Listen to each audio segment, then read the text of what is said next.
بسم اللہ الرحمن الرحیم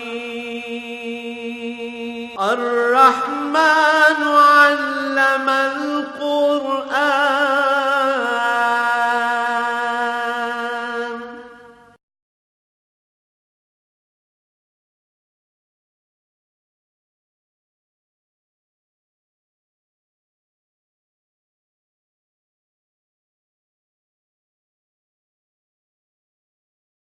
الحمد للہ رب العالمین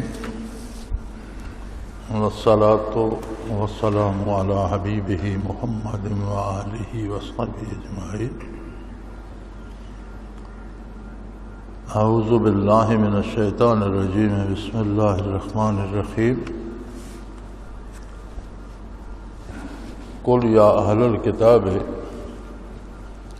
لستم علی شیء حتی تقیموا التوراۃ والانجیل وما انزل الیکم من ربکم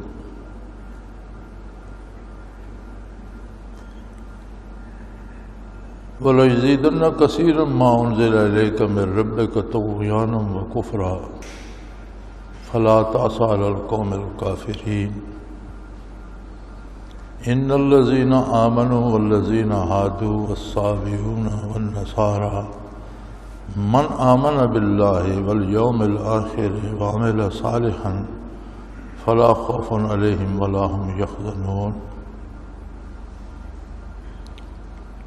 لقد اخذنا میثاق بنی اسرائیل وارسلنا الیہم رسلا کلما جاءہم رسول بما لا تہوی انفسہم فریقا کذبوا وفریقا یقتلون وحسبوا الا تکون فتنة فعموا وصموا ثم تاب اللہ علیہم ثم عموا وصموا کثیر منہم واللہ بصیر بما یعملون۔ اللہم سبحانک لا علم لنا الا ما علمتنا انک انت العلیم الحکیم۔ مولایا صلی وسلم دائما ابدا علی حبیبک خیر الخلق کلہم۔ اس کا سادہ سا با محاورہ ترجمہ یہ ہے کہ فرما دیجئے اے اہل کتاب، تمہارے پاس کوئی دلیل نہیں ہے،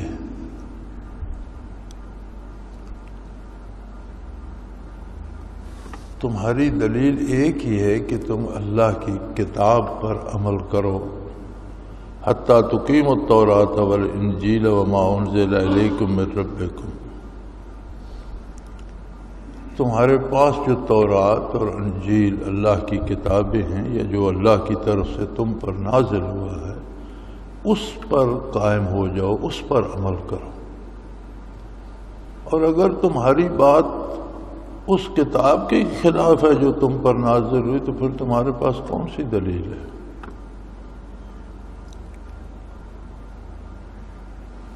اور جب تم اپنی کتابوں کو نہیں مانتے تو اس کا نتیجہ یہ ہوتا ہے وَلَيَزِيدَنَّ كَثِيرًا مِّنْهُم مَّا أُنزِلَ إِلَيْكَ مِن رَّبِّكَ طُغْيَانًا وَكُفْرًا۔ آپ پر جو اللہ کی طرف سے کلام نازل ہوتا ہے اس کی وجہ سے یہ کفر اور بغاوت میں اور بڑھ جاتے ہیں، مزید انکار میں آگے چلے جاتے ہیں۔ اصول یہ ہے کہ یقینی طور پر جو لوگ ایمان لائیں، ایمان لانے سے پہلے وہ یہودی ہوں، بے دین ہوں، نصارہ ہوں، کسی فرقے سے تعلق رکھتے ہوں، جو کوئی بھی اللہ پر آخرت پر ایمان لے آئے اور نیک عمل کرے، اللہ اسے قبول فرما لے گا، اسے کوئی خوف، کوئی خطرہ، کوئی دکھ نہیں ہوگا۔ اور یہ یہود و نصارہ تو ایسے ہیں کہ ان سے تو ہم نے بنی اسرائیل سے ہم نے بڑے وعدے لیے، اور پھر جب ان کے پاس رسول بھیجے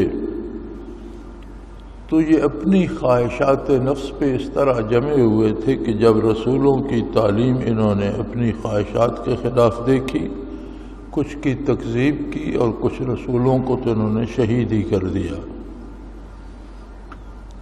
اور ان اعمال کے بعد یہ امید یہ کرتے تھے کہ ان پر اللہ کی گرفت نہیں آئے گی، یہ بالکل اندھے اور بہرے بن گئے، یعنی بے تحاشا ظلم کرتے رہے۔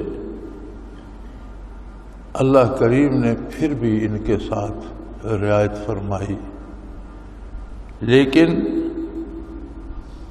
اس رعایت کا بھی انہوں نے فائدہ نہیں اٹھایا، توبہ نہیں کی، بلکہ اندھے بہرے بن کر اور بغاوت میں آگے بڑھتے رہے، اور یہ بھول گئے کہ جو کچھ بھی تم کر رہے ہو اللہ کریم اسے خود ملاحظہ فرما رہا ہے، ہر کام کو دیکھ رہا ہے۔ یہود و نصارہ اور خاص کر یہودیوں نے حضور کے اعلان نبوت سے لے کر آج تک یہ بیڑا اٹھایا ہوا ہے کہ اسلام کی ہر قدم پہ مخالفت کرنی ہے۔ حضور مکہ مکرمہ میں تھے تو بھی مشرکین مکہ کو تو کچھ آتا جاتا نہیں تھا، وہ ان کے علماء کے پاس آتے، ان کے علماء کی اکثریت یثرب میں تھی، جو اب مدینہ النبی کہلاتا ہے صلی اللہ علیہ وسلم۔ اس آبادی کو یثرب کہتے تھے، اور یثرب کو اچھا نام نہیں تھا۔ یثرب سے مراد ہے تکلیف دہ جگہ۔ یہاں ایک جھاڑی ہوتی تھی اور اس میں کوئی خاص قسم کی مکھی ہوتی تھی جس کے کاٹنے سے تیز بخار آ جاتا تھا، تو اسے تکلیف دہ جگہ کے نام سے یثرب کہا جاتا تھا کہ جو بھی وہاں جاتا ہے بیمار ہو جاتا ہے۔ تو حضور کی تشریف آوری سے وہ کیفیت بھی ختم ہو گئی، اور یہ مدینہ النبی، نبی کریم صلی اللہ علیہ وسلم کا شہر کہلایا۔ تو بعض لوگ جہالت سے اب بھی بچوں کا نام بھی یثرب رکھ دیتے ہیں یا اس طرح سے، تو یثرب کوئی پسندیدہ بات نہیں تھی، بلکہ نبی کریم صلی اللہ علیہ وسلم نے اس لفظ کو بدل دیا تھا اور یہ مدینہ النبی کہلایا۔ تو یہاں یہود کے قبائل تھے اور ان کے پاس علماء بھی تھے، تو مشرکین مکہ ان کے پاس آتے اور یہ انہیں اعتراضات سے کھاتے، اور وہ جا کر حضور کی خدمت عالیہ میں پیش کرتے، سوالات پیش کرتے، بحثیں کرتے۔ تو اللہ کریم نے فرمایا کہ ان سے کہیے کہ تمہارے پاس کیا دلیل ہے، کس دلیل سے تم بات کرتے ہو؟ تمہارے پاس تورات ہے، انجیل ہے، اگر تم اس کتاب کے مطابق بات کرو تو اس میں نبی کریم صلی اللہ علیہ وسلم کی بعثت کی پیش گوئی موجود ہے، پھر تمہیں حضور کو اللہ کا رسول ماننا چاہیے۔ اور اگر تم جو کتاب اللہ کی تمہارے پاس ہے اس کو بھی تسلیم نہیں کرتے تو پھر تمہارے پاس کون سی دلیل ہے؟ پھر تو تمہاری بات کرنے کی کوئی دلیل ہی نہیں، پھر تو محض بحث برائے بحث کیے جا رہے ہو۔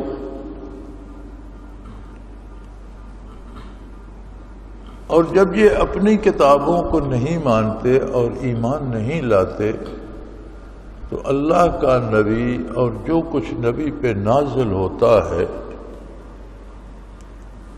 اس کی خصوصیت یہ ہوتی ہے کہ جس کو کوئی شمع برکات کا نصیب ہو جائے اسے نور ایمان نصیب ہو جاتا ہے، قرب الہی نصیب ہو جاتا ہے، معرفت الہی نصیب ہو جاتی ہے۔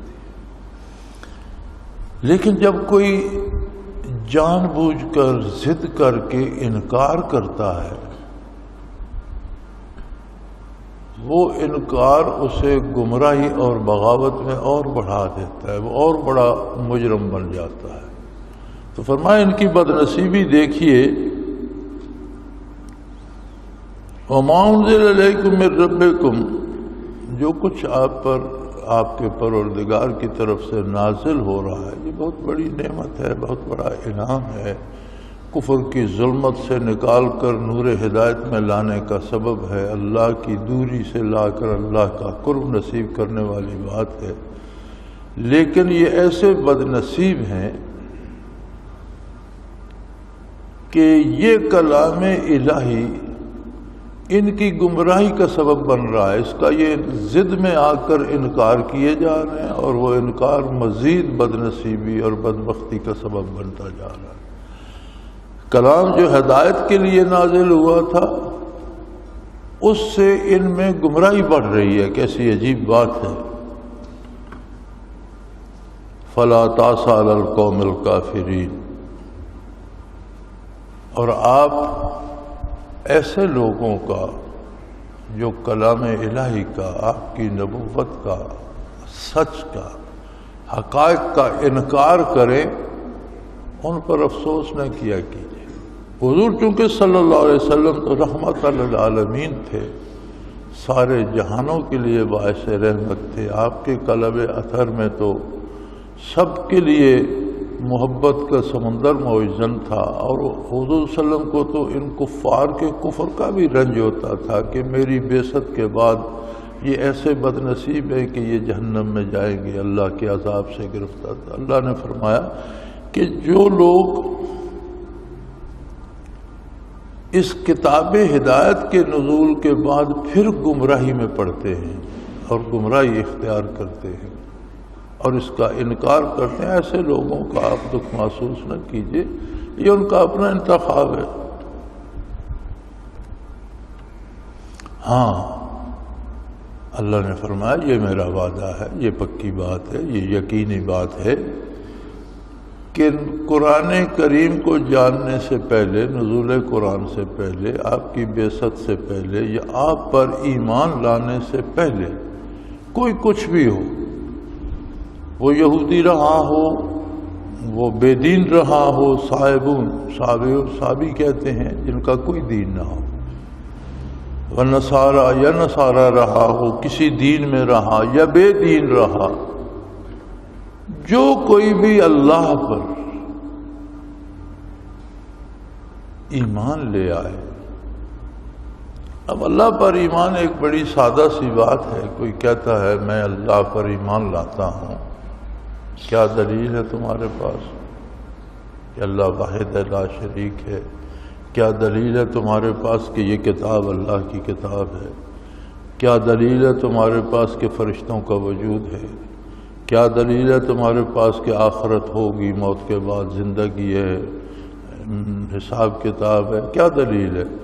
صرف ایک دلیل رہ جاتی ہے جو پہلی اور آخری اور حتمی دلیل ہے، وہ ہے کہ مجھے اللہ کے رسول صلی اللہ علیہ وسلم نے بتایا.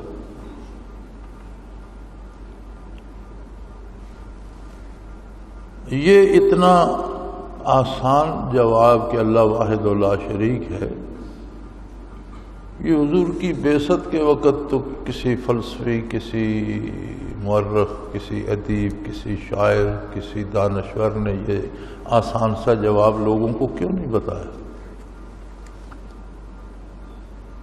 اس لیے کہ ان کے پاس دلیل نہیں تھی. کس دلیل پہ کہتے ہیں؟ حضور اکرم صلی اللہ علیہ وسلم اللہ کے رسول تھے، تو اللہ کو ماننا ویسا ضروری ہے جیسا نبی کریم صلی اللہ علیہ وسلم منواتے ہیں. بلکہ ہمارے فقہا ہماری فقہ کی کتابوں میں لکھتے ہیں کہ بچہ جب ذرا ہوش سنبھالتا ہے اور آپ اسے اللہ کریم کا تصور دیتے ہیں تو اسے یہ بتائیں کہ میں اس اللہ کو مانتا ہوں جس کو حضرت محمد، حضرت عبداللہ کے بیٹے جو مکہ میں پیدا ہوئے اور جو ہجرت کر کے مدینہ منورہ جلوہ افروز ہوئے اور جو اللہ کے رسول ہیں، وہ جس اللہ کو جیسا منواتے ہیں میں اس کو اللہ اور ویسا مانتا ہوں. ورنہ تو ہر قوم نے ایک تصور گھڑ لیا ہے کہ ایک بہت بڑی طاقت ہے، ایک غیبی طاقت ہے جو نظر نہیں، کوئی اس کو بت میں مانتا ہے، کوئی پہاڑ میں، کوئی جانور میں، کوئی کہیں کوئی کہیں.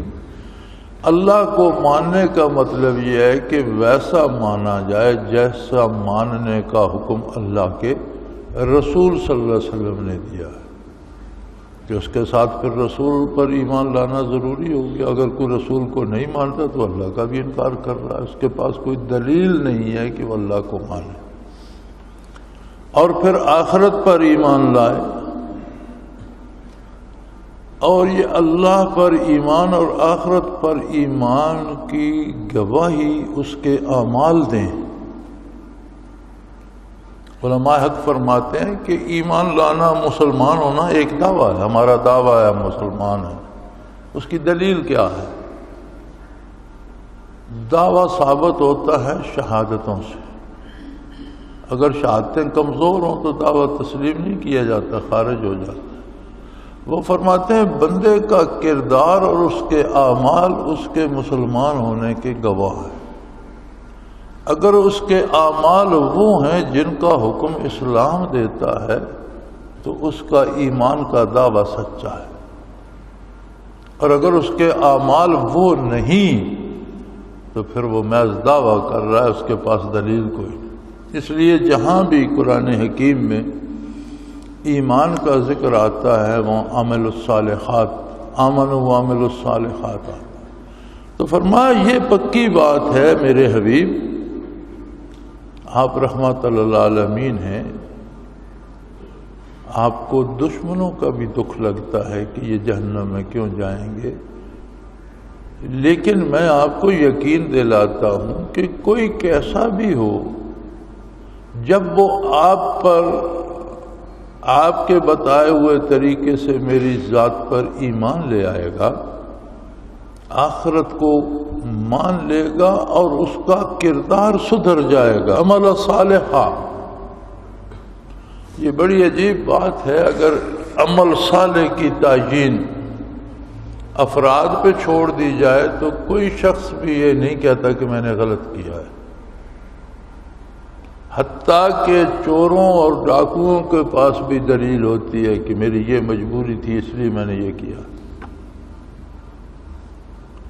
تو پھر ہر بندے کا عمل صالح الگ ہو جائے گا، اس کا معیار کیا ہوگا؟ ہر وہ عمل صالح ہے جو نبی کریم صلی اللہ علیہ وسلم نے پسند فرمایا یا کرنے کا حکم دیا، اور جو آپ کی منشا اور سنت کے خلاف ہے وہ صالح نہیں ہو سکتا۔ یعنی صلاحیت کا معیار ہے رسول اللہ صلی اللہ علیہ وسلم۔ فرمایا کوئی کیسا بھی ہو وہ آپ پر ایمان لے آئے، میری عظمت پر یقین کر لے، آخرت پر اعتبار کر لے، اور اس کی دلیل یہ ہو کہ آئندہ اس کا کردار سدھر جائے، آپ کے بتائے ہوئے طریقے کے تابع ہو جائے، لا خوف علیہم ولا هم یحزنون، پھر اسے نہ کوئی ڈر ہوگا اور نہ حزن ہوگا۔ حزن ہوتا ہے افسوس، دکھ، جیسے کافر کو موت اور موت کے بعد دکھ ہوگا کہ میں نے زندگی کیوں ضائع کر دی۔ ڈر ہوتا ہے آنے والی چیز کا کہ کل میرے ساتھ کیا ہوگا۔ فرمایا جو ایمان لے آئے اور آپ کے احکام پر عمل خلوص نیت سے کرے گا، اسے نہ گزشتہ کا ڈر ہوگا نہ آئندہ کا خوف، اللہ ہر طرح سے اسے امن عطا فرمائے گا۔ اور رہے یہ بنی اسرائیل، آپ ان کا دکھ نہ کیجئے، اس لیے کہ یہ آج کی بات نہیں، ان سے بڑی دفعہ ہم نے عہد لیے، وعدے لیے، انہوں نے وعدے کیے، اور پھر جب ان کے پاس ہم نے رسول اور نبی بھیجے تو ماننے کا مطلب یہ ہوتا ہے کہ جس روش پہ ہم قائم ہیں، جو ہماری خواہشات ہیں، ان کو ہم الگ کر دیں اور جسے اللہ کا نبی اور رسول مانا ہے اس کے احکام پہ عمل کریں، اپنی پسند، اپنی خواہش نفس، اپنی مرضی کو چھوڑ دیں۔ فرمایا یہ ایسے بد نصیب لوگ تھے کہ یہ انہوں نے دیکھا کہ جو کچھ نبی کی تعلیمات ہیں یہ ہماری خواہشات کے تو خلاف ہیں، بما لا تهوى انفسهم، جو ان کے نفس کی خواہشات تھی۔ ظاہر ہے انبیاء کی تعلیمات تو عدل پر، انصاف پر مبنی تھیں، کسی فرد کی خواہشات کی تکمیل کے لیے نہیں تھی، اللہ کی تو ساری مخلوق ہے اور سب کے حقوق کا تحفظ تھا ان میں۔ تو یہ ایسے بد نصیب ہیں کہ بہت سے رسولوں کا انہوں نے انکار کر دیا، ان کی نبوت کا انکار کر دیا، ماننے سے انکار کر دیا، اور اس پر بس نہیں کی، وفریق یقتلون، بہت سے اللہ کے برحق رسولوں کو انہوں نے شہید کر دیا ظلم۔ ماننا تو درکنار، انہوں نے ظلماً قتل کر دیے اور شہید کر دیے۔ اور اتنا ظلم کرنے کے بعد وَحَسِبُوا أَلَّا تَكُونَ فِتْنَةً، پھر ان کا خیال یہ تھا کہ ہمیں ہوگا کچھ نہیں، کوئی ہم پر گرفت نہیں آئے گی، یعنی اللہ کی گرفت سے بھی یہ بے خطر ہو گئے۔ اور یہ بڑی عجیب بات ہے، گناہ کا اور جرم کا فلسفہ یہ ہے، بندہ جرم کرتا ہی اس وقت ہے جب اسے گرفت کا احساس نہیں رہتا، وہ سمجھتا ہے مجھے کوئی روکنے والا نہیں، کوئی پکڑنا، کوئی میرا کیا کر لے، حتیٰ کہ اس سے اللہ کی عظمت کا احساس بھی نہیں رہتا۔ وہ سمجھتا ہے میں نے جو کیا ٹھیک ہے، کوئی میرا کیا کر لے گا، لیکن اللہ کی نافرمانی کرنا، مخلوق ہو کر، عاجز ہو کر، بندہ ہو کر، اس کی دی ہوئی نعمتیں کھا کر اسی کی نافرمانی کرنا، فرمایا یہ بہت بڑا جرم ہے۔ لیکن یہ فَأَمُّوا وَسَمُّوا، یہ اندھے اور بہرے ہو گئے،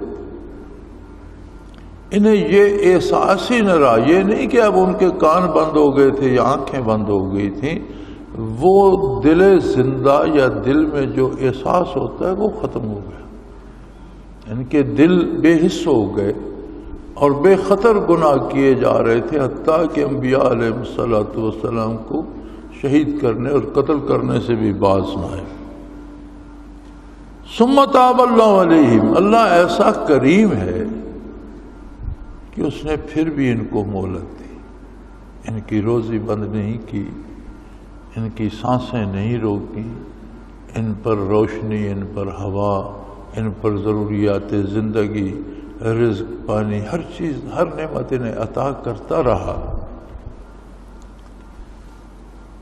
لیکن ان کا دل اس طرح مردہ ہو چکا تھا کہ انہیں جوں جوں فرصت ملتی گئی ثم امو و سمو، یہ مزید اندھے اور بہرے ہوتے گئے اور گناہ ہی میں آگے بڑھتے چلے گئے۔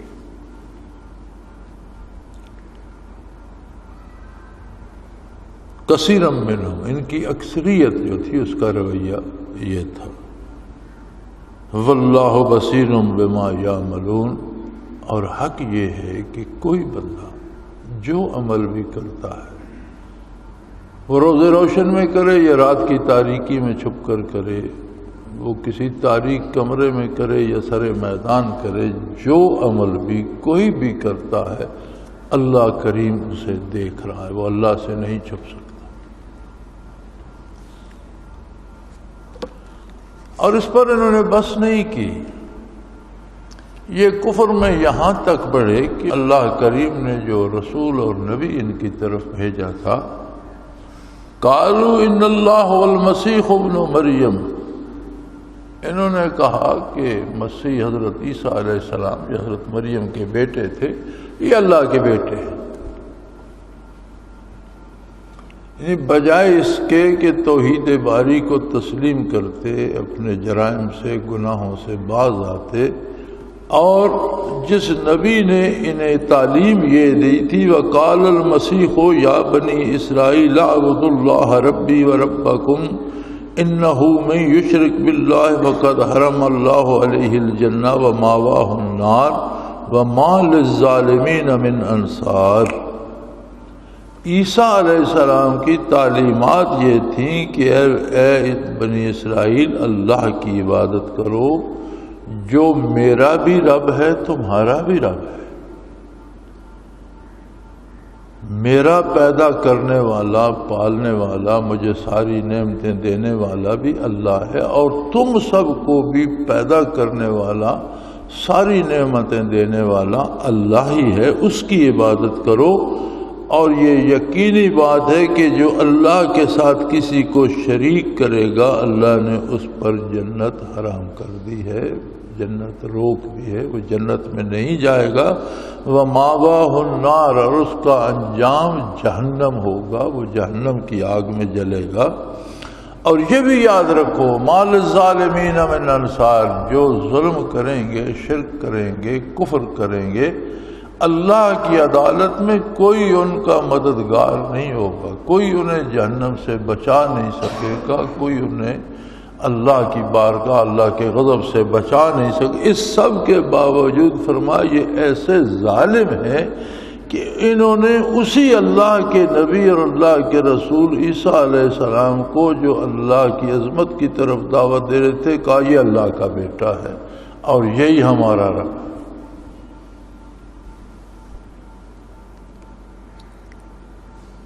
لقد کفر الذین قالوا ان اللہ ثالث ثلاثہ، یقیناً یہ لوگ کافر ہو گئے جنہوں نے کہا اللہ تین میں ہے اور تین میں سے ایک ہے۔ یہ جو ایک میں تین اور تین میں ایک کا فلسفہ ہے سری کفر ہے، اور یہ لوگ تثلیث کا عقیدہ رکھنے کے بعد قطعی کافر ہو گئے۔ وما من الہ الا الہ واحد، کوئی بھی عبادت کا مستحق نہیں ہے، کوئی ایسی ہستی نہیں ہے جس کی عبادت کی جائے۔ عبادت ہوتی ہے نفع کی امید پر یا کسی نقصان کے ڈر سے اطاعت کرنا۔ اس لیے اللہ کریم نے شرک سے منع کیا ہے نا کہ کسی دوسرے سے ہم نفع کی امید رکھتے ہیں اور اللہ کے حکم کے خلاف اس کی اطاعت کرتے ہیں تو ہم نے گویا اسے اپنا رب مان لیا، یا کسی دوسرے سے ہمیں خطرہ ہے کہ اس کی بات نہیں مانوں گا تو یہ مجھے لٹکا دے گا، اللہ کی نافرمانی کرتے ہیں اور اس کی اطاعت کرتے ہیں تو فرمایا یہ اس کی عبادت ہوگی۔ تو فرمایا یہ جب انہوں نے یہ دعویٰ کیا کہ اللہ تین میں ایک اور ایک میں تین ہے تو یہ تو کافر ہو گئے، ان کے کفر میں تو کوئی شبہ نہ رہا۔ لقد کفر الذین، یقیناً تاکید کے لیے قد لگایا کہ یہ لوگ تو یقیناً کافر ہو گئے، حالانکہ حق یہ ہے کہ سوائے اللہ کریم کے کوئی دوسرا ایسا نہیں جس کی عبادت کی جائے، وہ واحد ہے۔ وَإِن لَّمْ يَنْتَهُوا عَمَّا يَقُولُونَ لَيَمَسَّنَّ الَّذِينَ كَفَرُوا مِنْهُمْ عَذَابٌ أَلِيمٌ، اور اگر یہ اس سے باز نہ آئے تو یہ یقینی بات ہے کہ ان کافروں کو بڑے دردناک عذاب دیے جائیں گے۔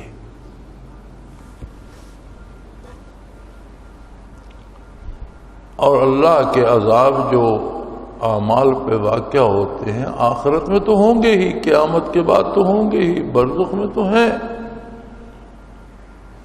بڑی عجیب بات یہ ہے کہ یہ عذاب دنیا میں بھی واقع ہوتے ہیں اور حصی عذاب ہوتے ہیں۔ نبی کریم صلی اللہ علیہ وسلم کی بعثت کے بعد آپ کی برکات میں سے ایک برکت یہ بھی تھی کہ جس طرح قوموں کی قومیں غرق ہو جاتی تھیں یا خنزیر اور بندر بن جاتی تھیں، وہ عذاب اٹھ گیا، اجتماعی عذاب اٹھ گئے، اور حضور کی بعثت کے بعد دنیا پہ قیامت تک، قیامت کے سوا کبھی اجتماعی عذاب نہیں آئے گا۔ لیکن یہ یاد رکھیں کہ عذاب کی مختلف صورتیں واقع ہوتی رہتی ہیں۔ باوجود اپنی ساری سائنسی ترقی کے اور جدید دریافت کے اور بے شمار دواؤں کے، ان میں ایڈز پھیل گیا، کیا یہ عذاب الہی نہیں تھا؟ کیوں نہیں روک سکے اسے؟ آج تک اس کا کوئی علاج نہیں اور مر رہے ہیں۔ ابھی وہ ایڈز کی مصیبت باقی تھی کے ساتھ اب وہ سوائن فلو آ گیا۔ اس فلو کا بڑا اچھا ترجمہ ہندوستان کے ایک جریدے نے کیا ہے، میرے پاس اگلے دن ایک جریدہ ایک شمارہ آیا تو اس میں اس نے وہ ٹائٹل دیا ہوا تھا مضمون کا، خنزیری بخار۔ میں نے کہا اس نے ترجمہ خوب کیا۔ اس نے سوائن فلو کا اردو میں ترجمہ کیا ہوا تھا خنزیری بخار۔ اب ان میں وہ خنزیری بخار آ گیا، اس کا ان کے پاس کوئی علاج نہیں۔ یہ کیا ہے؟ عذاب الہی کی مختلف صورتیں ہیں، اور عجیب بات یہ ہے کہ بین الاقوامی طور پر جتنی قومیں، جتنے لوگ ان کی عادات اور کردار اختیار کرتے جا رہے ہیں، ان کو یہ مصیبتیں بھی ساتھ ساتھ وراثت میں منتقل ہو رہی ہیں۔ دنیا کے باقی ملکوں کے علاوہ ہندوستان، پاکستان میں بھی ایڈز بھی آئی، اب وہ خنزیری بخار بھی یہاں تک بھی پہنچ گیا۔ میرے خیال میں خبروں میں بتا رہے تھے کہ جی ایک بندے پہ ثابت ہوا ہے کہ اسے خنزیری بخار ہے۔ تو سوال ہے، ایک عجیب سوال پیدا ہوتا ہے کہ ہم تو کلمہ گو ہیں، ہم تو مسلمان ہیں، تو یہ ایڈز ہمارے اندر کہاں سے آ گئی اگر یہ عذاب الہی ہے؟ اور یہ خنزیری بخار پاکستان میں کہاں سے آ رہا ہے؟ بات وہی آ جاتی ہے جو پہلے ہو چکی ہے کہ دعوے کے اعتبار سے تو ہم مسلمان ہیں، کردار کے اعتبار سے ہم یہودی اور نصرانی ہی نظر آنا چاہتے ہیں، عملی زندگی میں ہم وہی کردار اپنانا چاہتے ہیں جو یہود و نصارہ کا ہے۔ تو فیصلے تو کردار پر ہوتے ہیں، تو جن کرتوتوں کی وجہ سے ان پر یہ عذاب آ رہے ہیں، اگر وہی کرتوت ہم بھی کریں گے تو اسی مصیبت میں ہمیں بھی حصہ ہونا پڑے گا۔ لیکن شاید ہمیں اس کی سمجھ کیوں نہیں آتی؟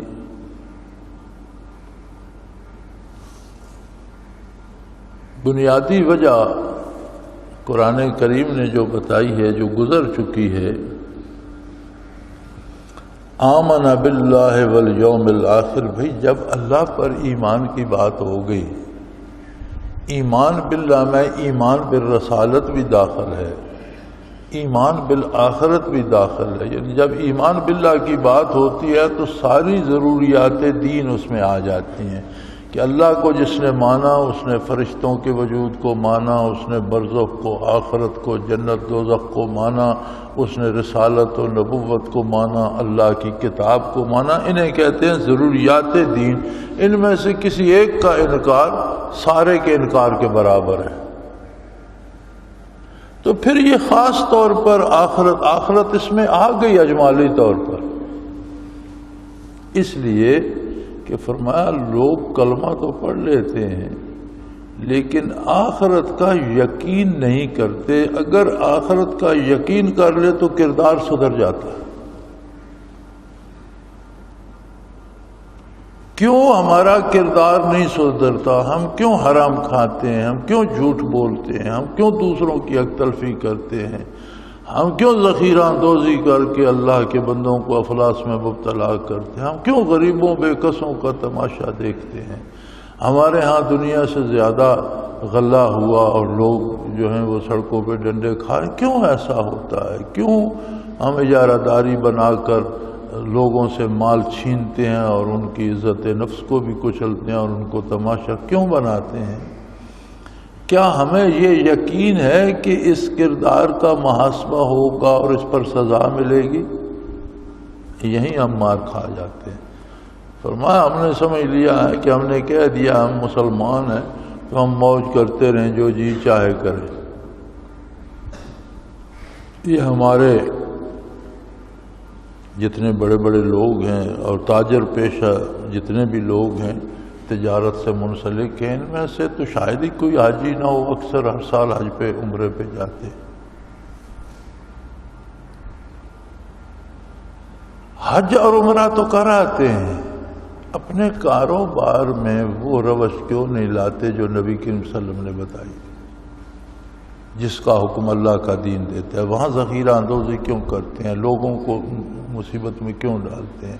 ناجائز منافع کیوں لیتے ہیں؟ فرمایا یہ سارا کام رسمی طور پر کرتے ہیں، جسے آخرت کا یقین نہیں ہے اسے عظمت الہی کا احساس ہی نہیں۔ انہیں یہ احساس ہی نہیں ہوتا کہ اس کا کل جواب بھی دینا پڑے گا۔ یہ سمجھتے ہیں کہ یہ حکومتی ادارے ہی ہیں جو ہم سے باز پوس کر سکتے ہیں، ان کو ہم کچھ نہیں جانتے، ہم ان کی پرواہ نہیں کرتے۔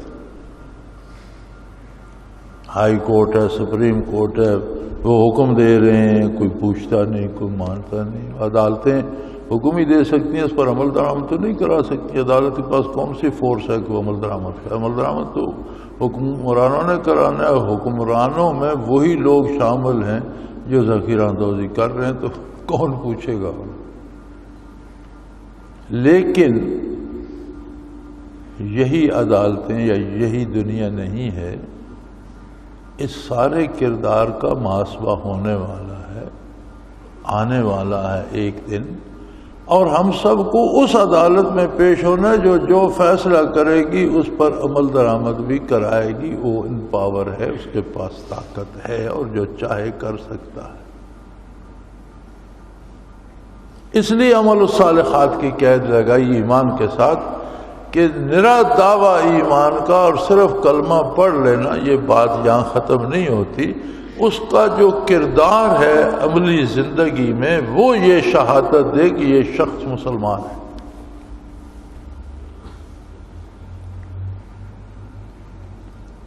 اور فرمایا میرے نبی نے تو انہیں بتایا تھا،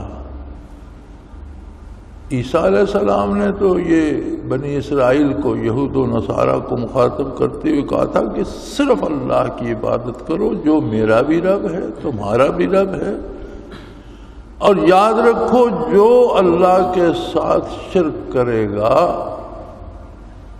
وہ بخشا نہیں جائے گا، اس کا ٹھکانہ دوزخ ہوگا، اور ایسے ظالموں کی مدد کو بھی کوئی نہیں آ سکے گا۔ لیکن اس کے باوجود انہوں نے اصلاح کی روش نہیں اپنائی، تو جو اتنی ضد کر رہے ہیں جہنم میں جانے کے لیے، میرے حبیب آپ ان کا افسوس کیوں کرتے؟ آپ ان کے لیے دکھی نہ ہوا کریں۔ وآخر دعوانا ان الحمدللہ رب العالمین۔ اللہ اللہ اللہ اللہ اللہ اللہ اللہ اللہ۔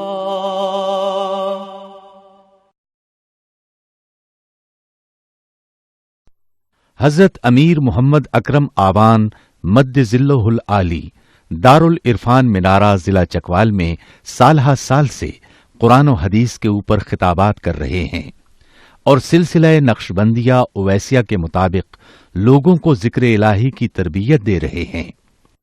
وہ قرآن پاک کی تفسیر ترتیب وار بیان کر رہے ہیں۔ تفسیر قرآن کو وہ موجودہ ملکی اور بین الاقوامی حالات کے مطابق بیان کرتے ہیں۔ موٹر وے سے کلر کہار کے انٹرچینج سے نکلتے ہوئے، کلر کہار کی جھیل سے ہوتے ہوئے میانی، بوچھال اور نور پور سے گزرتے ہوئے دارالعرفان منارہ پہنچ سکتے ہیں۔ حضرت امیر محمد اکرم آوان نے بچیوں اور بچوں کی دینی اور دنیاوی تعلیم کے لیے سقارہ اکیڈمی کے نام سے ایک درسگاہ بھی قائم کی ہے، جس کا افتتاح ملک پاکستان کے صدر جنرل محمد ضیاء الحق نے اپنے دست مبارک سے کیا تھا۔ وہ تمام احباب جو اسلام کی طلب رکھتے ہیں ان سے گزارش ہے کہ دارالعرفان منارہ ضلع چکوال میں امیر محمد اکرم آوان صاحب کے خطابات سے مستفید ہوں۔ وہ ہر جمعے کو نماز سے پہلے بیان فرماتے ہیں۔ ہر ماہ کی پہلی اتوار کو ماہانہ اجتماع ہوتا ہے جس میں آپ خصوصی خطاب فرماتے ہیں اور پاکستان کے چاروں صوبوں سے احباب اس اجتماع میں شرکت کرتے ہیں۔ اس کے علاوہ یہاں سال میں 2 مرکزی اجتماعات بھی ہوتے ہیں، ایک رمضان المبارک میں اعتکاف کا اجتماع اور دوسرا جولائی اور اگست میں 40 دن کا اجتماع ہوتا ہے جس میں روحانی تربیت کی جاتی ہے۔ اپنا خون سیماب دے کر اتنا ہم کر جائیں گے، نام آقا کا چمن میں پھر رقم کر جائیں گے۔